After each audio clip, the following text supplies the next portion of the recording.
ഇത് മാസ് മോട്ടോഴ്സിൽ നിന്നാണ് ഹോണ്ട ഷൈൻ വണ്ടി നമ്മൾ വർക്കിന് ആയിട്ടുണ്ട്. ജനറൽ സർവീസ് ആയിട്ടാണ് പറഞ്ഞാണ്. അതിനകത്ത് നമുക്ക് പറഞ്ഞാണ് work general service, engine oil checkup, water service, അതേപോലെ തന്നെ കാർബേറ്ററിൻ്റെ സ്ലൈഡർ ടൈറ്റ് ആവുന്ന ഒരു കംപ്ലയിൻ്റ് ഉണ്ട്. പിന്നെ പൊല്യൂഷൻ ടെസ്റ്റ്, ഇത്രയും കേസാണ് മെയിനായിട്ട് പറഞ്ഞത്. അപ്പോൾ നമ്മൾ വണ്ടി ഓടിച്ച് നോക്കി വർക്കിന് കയറ്റി അതിൻ്റെ ബാക്ക് ബ്രേക്കിൻ്റെ ഭാഗമൊക്കെ ചെക്ക് ചെയ്യാൻ വേണ്ടി അയച്ചിട്ടുണ്ട്. ബ്രേക്ക് ലൈനറൊക്കെ പുതിയ ലൈനർ അടക്കണം, കമ്പനി ലൈനറാണ്, ഒറിജിനൽ ലൈനറാണ്. അപ്പോൾ അതിൻ്റെ ഈ വീലിൻ്റെ റബ്ബർ സെറ്റ് കംപ്ലയിൻ്റ് ഉണ്ട്. അപ്പോൾ അതൊന്ന് മാറ്റിയിടാം. ബാക്കിലത്തെ ടയറൊക്കെ അത്യാവശ്യം ഉപയോഗിക്കാനുണ്ട്.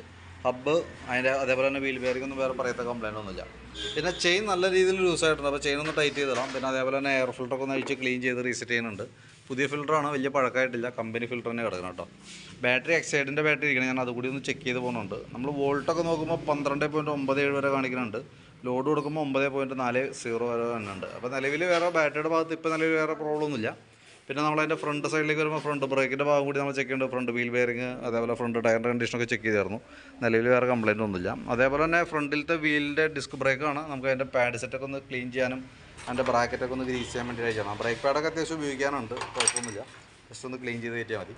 സ്പാർക്ക് പ്ലഗ് ആയാലും വലിയ പഴക്കമായിട്ടില്ല. എയർ ഫിൽറ്ററിൻ്റെ കൂട്ടത്തേക്കൂടെ മാറ്റിയാണ് പ്ലഗ്ഗാണ് സ്പാർക്ക് പ്ലഗ് കേട്ടോ. അപ്പോൾ ജസ്റ്റ് ഒന്ന് ക്ലീൻ ചെയ്ത് റീസെറ്റ് ചെയ്താൽ മതി. പിന്നെ എഞ്ചിൻ ഓയിൽ ചെക്കപ്പാണ് പറഞ്ഞത്. ഞാൻ നോക്കുമ്പോൾ ഓയിൽ ലെവൽ കാര്യങ്ങളൊക്കെ ഉണ്ട്. ഓയിൽ ലെവൽ ശരിക്കും ഓയിലിൻ്റെ കളറും വേറെ കാര്യമായിട്ട് മാറിയിട്ടില്ല കേട്ടോ. അപ്പോൾ എനിക്ക് തോന്നുന്നു ഓയിൽ മാറ്റിയിട്ട് ഒരുപാട് ആയിട്ടില്ല എന്ന് തോന്നുന്നു. ശരിക്കും ഓയിൽ ചേഞ്ച് വരെ ഓരോ 3000 കിലോമീറ്റർ ബേസ് ചെയ്തിട്ടാണ്, നമ്മൾ കിലോമീറ്ററിൻ്റെ അടിസ്ഥാനത്തിലാണ് എഞ്ചിൻ ഓയിൽ മാറ്റുന്നത് കേട്ടോ. അപ്പോൾ അത് വെച്ച് നോക്കുമ്പോൾ കളറൊക്കെ വെച്ച് നോക്കുമ്പോൾ എനിക്ക് തോന്നുന്നു അത്രയും ആയിട്ടില്ല എന്ന് തോന്നുന്നു. ഇനി നേരെ മറിച്ച് 3000 ഒക്കെ ഓടിയിട്ടുണ്ടെന്ന് തോന്നുകയാണെങ്കിൽ ജസ്റ്റ് വീഡിയോ കണ്ടുമ്പോൾ ഒന്ന് റിപ്ലൈ ഇടണം കേട്ടോ. അതനുസരിച്ചൊക്കെ മാറ്റേണ്ടതാണെങ്കിൽ മാറ്റാം, ആ രീതിയിൽ ചെയ്യാം. പിന്നെ നമുക്ക് മെയിൻ പറഞ്ഞ കംപ്ലയിൻറ്റ് വണ്ടി ഓവർ റേസിംഗ് ആയിട്ട് കാണിക്കുന്നുണ്ട് ചില സമയങ്ങളിൽ. അതായത് കാർബേറ്ററിൻ്റെ കംപ്ലയിൻ്റ് ആണത്. കാർബേറ്റർ സ്ലൈഡറാണ് അതിൻ്റെ പ്രോബ്ലം വന്നത് കേട്ടോ. അപ്പോൾ നിലവിൽ നമ്മൾ ഒരു പ്രാവശ്യം അഴിച്ച് ക്ലീൻ ചെയ്തൊക്കെ ഇതേപോലെ ഗ്രീസ് ചെയ്ത് റീസെറ്റ് ചെയ്തതാണ്. ഏകദേശം 1 വർഷത്തോളം ആയിട്ടുണ്ടെന്നാണ് പറഞ്ഞത്. റിപ്പീറ്റ് വീണ്ടും കംപ്ലയിൻറ്റ് കാണിച്ചിട്ടുണ്ട്. ഈ സ്ലൈഡറിൻ്റെ ഒരു പ്രത്യേകത എന്ന് വെച്ചാൽ കാർബേറ്ററിൻ്റെ ഉള്ളിൽ സ്റ്റക്ക് ആവുന്ന കംപ്ലയിൻറ്റ് ഒരു പ്രാവശ്യം കാണിച്ച് നമ്മളിപ്പോൾ ക്ലീൻ ചെയ്തിട്ടാലും റിപ്പീറ്റ് ഇനി പിടിപിടിക്കുന്നതായിരിക്കും കാണിക്കാം.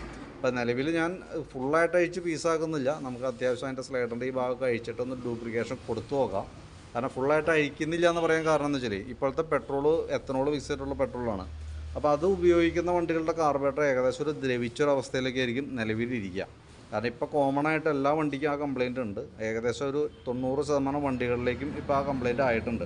അപ്പോൾ നമ്മളുടെ കാർബറേറ്ററിൻ്റെ ഉള്ളിലത്തെ അവസ്ഥ എങ്ങനെയാണെന്ന് കൃത്യമായിട്ട് നമുക്കറിയില്ല. അപ്പോൾ നിലവിൽ നമുക്ക് പുറമേ നിന്ന് പരമാവധി അഡ്ജസ്റ്റ് ചെയ്യാവുന്ന അഡ്ജസ്റ്റ് ചെയ്തിടാം. അതിന് ശേഷം ഈ പറഞ്ഞ പോലെ ഒരു രക്ഷയില്ല എന്നുണ്ടെങ്കിൽ നമുക്ക് അഴിച്ച് ക്ലീൻ ചെയ്യാം. പക്ഷേ സ്ലൈഡറിൻ്റെ കംപ്ലയിൻറ്റ് 100% എന്തെങ്കിലും മാറില്ല. കാരണം കുറേ കഴിയുമ്പോഴത്തേക്ക് വീണ്ടും കാണിക്കും. അപ്പോൾ എനിക്ക് തോന്നുന്നു കുറച്ചുകൂടി ബെറ്റർ നമുക്കിത് ഇതിനകത്തേക്കൊന്ന് മാറ്റിയിടാം. അതായത് ഈ കാർബറേറ്റർ മിക്കവാറും വലിയ താമസിച്ചായിട്ട് മാറ്റേണ്ടതായിട്ട് വരും. അപ്പോൾ അത് ഓൾറെഡി വാക്യൂം ടൈപ്പ് മാറ്റിയിട്ട് സ്ലൈഡർ ടൈപ്പിലേക്ക് കൺവേർട്ട് ആക്കിയിടാം. അത് സ്പാക്കോ എന്ന് പറഞ്ഞൊരു കമ്പനിയിൽ ഓൾറെഡി കാർബറേറ്റർ അവൈലബിൾ ആണ് ആ മോഡൽ. അപ്പോൾ അത് യൂസ് ചെയ്യണമായിരിക്കും കുറച്ചുകൂടി ബെറ്റർ ആയിട്ട് എനിക്ക് തോന്നണം കേട്ടോ. അതുവരെ തൽക്കാലം നമുക്കത് ക്ലീൻ ചെയ്തിട്ട് ഇപ്പോൾ തൽക്കാലം ഞാനൊന്ന് ലൂബ്രിക്കേഷനൊക്കെ ചെയ്തു തരാം. റിപ്പീറ്റ് കാണിക്കുകയാണെങ്കിൽ വേറെ ഒന്നും നോക്കണ്ട, കാർബറേറ്റർ അസംബ്ലി എന്തെങ്കിലും മാറ്റാം.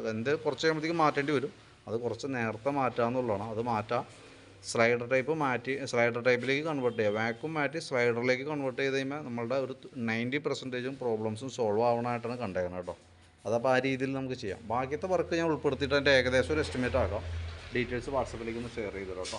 വർക്ക് ഏകദേശം നമുക്കൊരു 6 മണി 6:30 7 മണിക്കുള്ളിലാണ് വർക്ക് കംപ്ലീറ്റ് ആവുള്ളൂ.